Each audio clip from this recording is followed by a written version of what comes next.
Hey, what is up, you guys? Luke Wayne here. Hope you guys are all having a fantastic day. And as always, remember, high hopes and low expectations. Today, I got some good news for Two-Face fans out there, including me, because I am a Two-Face fan. So, Patrick Redding just did an interview with PlayStation Magazine, and while it is pretty short, it does give us some information. Some of it is reiteration, some of it is shedding some new light on some things that weren't very detailed before, and some of it is, well, what I'm about to share right now, which is that Two-Face is in the game, obviously. You saw the title of the video. Now, we kind of already knew this because it was teased before, but it's nice to have it mentioned in the official PlayStation Magazine and have Patrick Redding talk about it.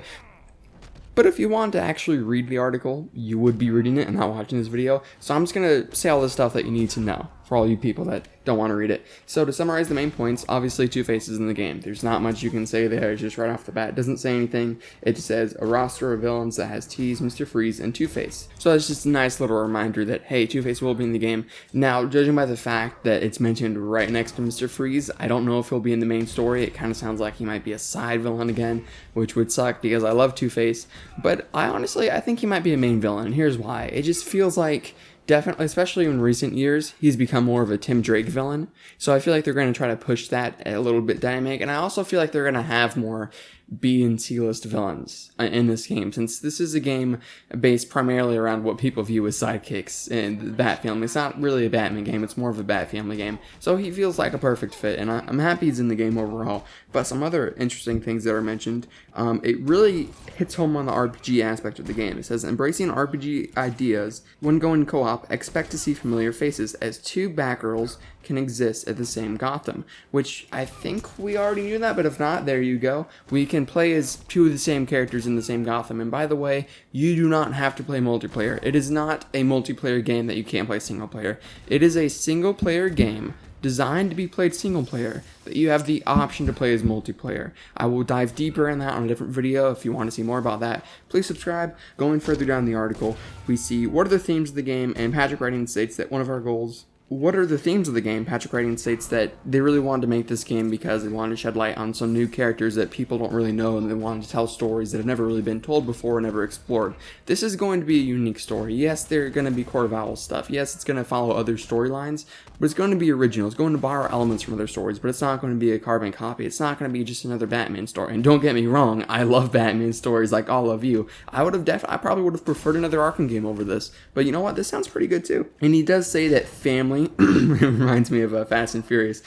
Family is definitely the main theme of the game, so take that as you will. That might be a main focus of the story. He also goes further in depth on, this is good for you comic book readers and for you non-comic book readers. This pleases everyone. He's asked, will fans recognize where this game is heading with its comic reference? Now, this is one of my concerns. I was worried that if you read The Court of Owls, this game, you basically know the plot.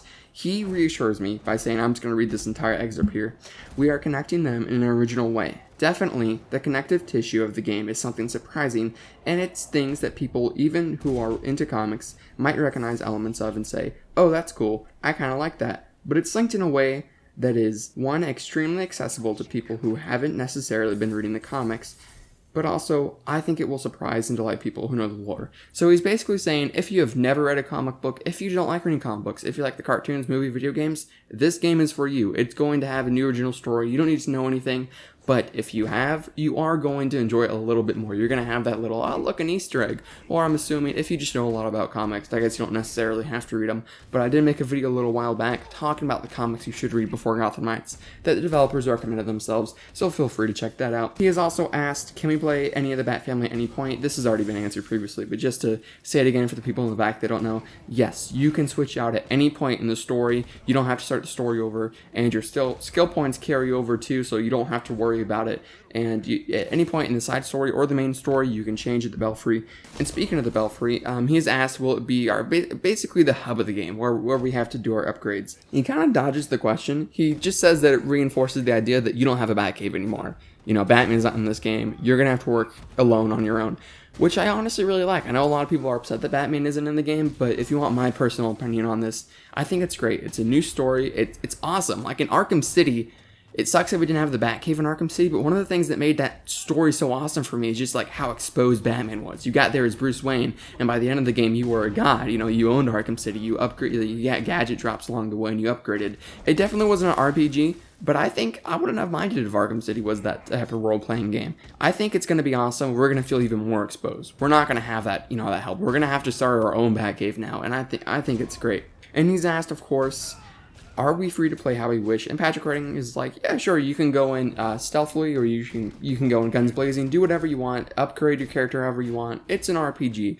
He says the idea is basically that you can use your style, your rules, and the game will adapt to that and try to make the gameplay experience more enjoyable, depending on how you play, which I think sounds awesome, if done right. Now, this game could be a big heaping pile of garbage. Don't get me wrong.